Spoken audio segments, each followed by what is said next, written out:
Bonjour à tous, bonjour à tous. Donc, je suis donc en direct de la place des Vosges. J'étais donc à côté, je suis donc allé voir le barbier Alain. Donc, ah zut, j'ai oublié de demander le nombre d'années qu'il avait, mais de travail.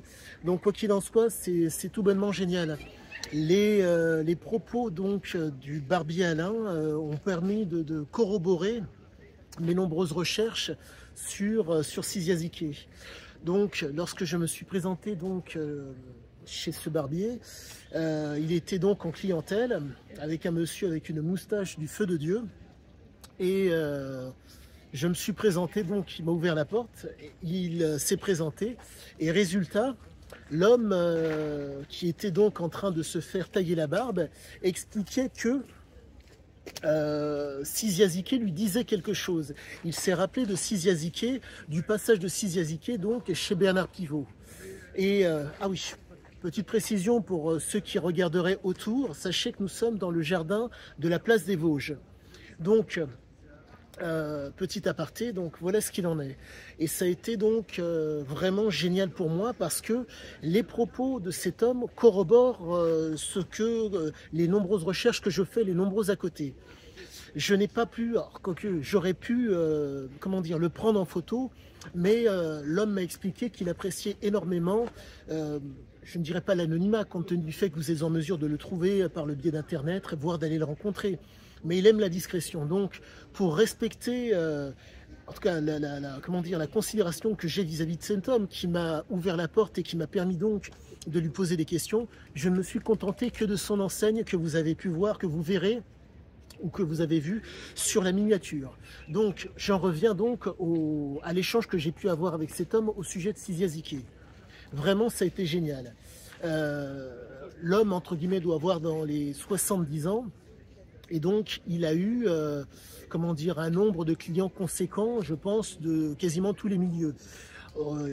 Je lui ai donc décrit, comme à l'accoutumée, le profil de Cyziaziké, voyou, drogué, joueur, ne faisant aucune concession à la médiocrité. L'argent n'a d'utilité que dans l'utilisation, la flambe et le confort. Et à partir de cela, il a réussi, compte tenu de son vécu, il a compris pardonnez-moi, c'est même pas plus ou moins, il a compris que je lui parlais d'un jouisseur, d'un homme qui, ne thésaurisait pas, qui faisait en sorte que l'instant présent soit l'instant, l'instant de plaisir. C'était une recherche perpétuelle de plaisir.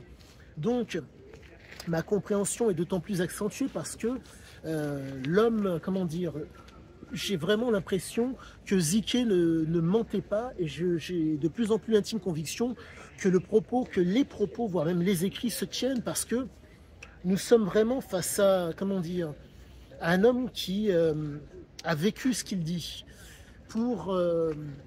Il s'avère qu'il y a un triptyque dont je vous ai parlé dans une précédente vidéo où il y a donc la consommation, la considération et la continuité. Et force est de constater que Ziké s'inscrivait justement dans cette démarche. Et les écrits du bouquin, je me répète peut-être pour ceux qui ne suivent pas la vidéo, mais les écrits du bouquin corroborent cela. Comprenez que Ziké, étant un adepte de la survie et qu'il ne thésaurisait pas, devait donc entretenir, si je puis dire, ce goût pour le luxe, ce goût pour, entre guillemets, pour la survie. Mais à la différence de tant d'autres, ce n'était pas une survie qui était basée sur la soumission, mais une survie qui était basée sur l'exploitation. Et donc, cet homme qui, pour moi, n'est pas un prédateur, mais un exploiteur, cherchait toutes les opportunités pour que le plaisir puisse perdurer. Et force est de constater que le barbier Alain m'a vraiment donné des éléments de compréhension. Il m'a parlé donc de la période... pardonnez-moi, des années d'une mémoire 40 ou 30, où Al Capone sévissait aux États-Unis. Et le plaisir donc de Al Capone était de se raser. Qui plus est, petite digression qu'il a faite, Al Capone par exemple, il y a eu des règlements de compte, pardonnez-moi, il y a eu des règlements de compte chez les barbiers. Mais force est de constater que ce n'était pas l'objectif de Ziké. La raison pour laquelle je suis donc allé voir ce barbier, c'était dû au passage qu'il y a eu, entre autres, dans Oro, mais dans le fait aussi que dans Parodie, je doute dans Sahara, mais en tout cas dans Parodie, quoique si, pardonnez-moi, si, il s'avère que dans Sahara aussi, dans Parodie, Sahara et Oro, il explique le plaisir de se faire raser.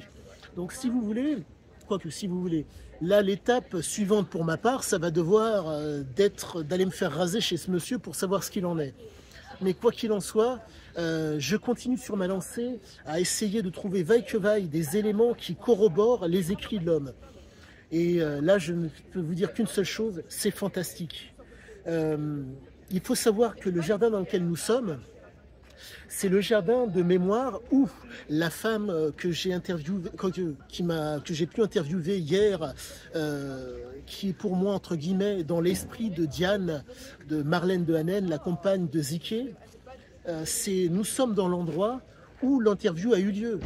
Nous sommes, comment dire, pour reprendre les propos de ce monsieur, il me disait cette phrase qui est magnifique, il n'y a pas de, comment dire, il n'y a pas de hasard, il n'y a que des concordances, il n'y a que des, je ne dirais pas des concordances, voire des correspondances. Il s'avère que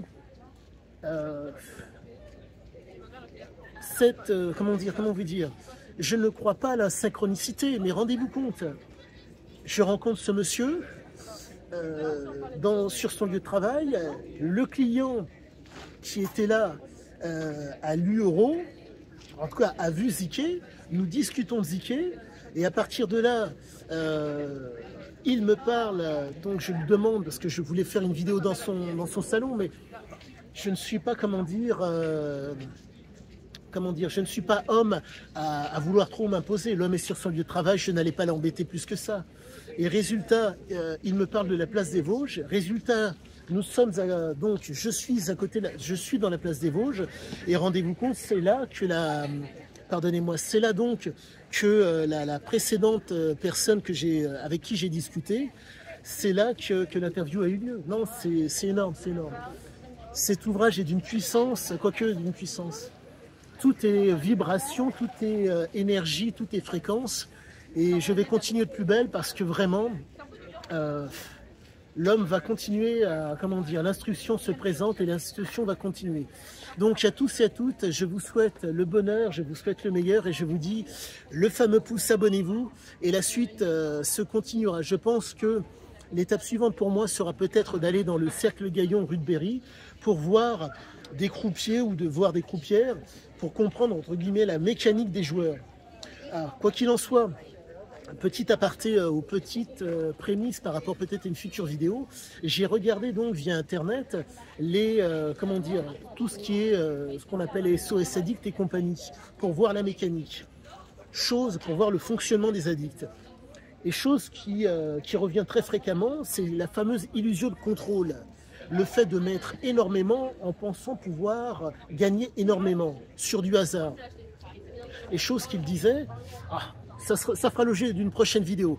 Je ne veux pas vous accaparer plus que ça. Quoi qu'il en soit, je vous dis à tous à bientôt et sachez-le, l'aventure continue et quoi qu'il en soit, bonne journée à tous. À bientôt.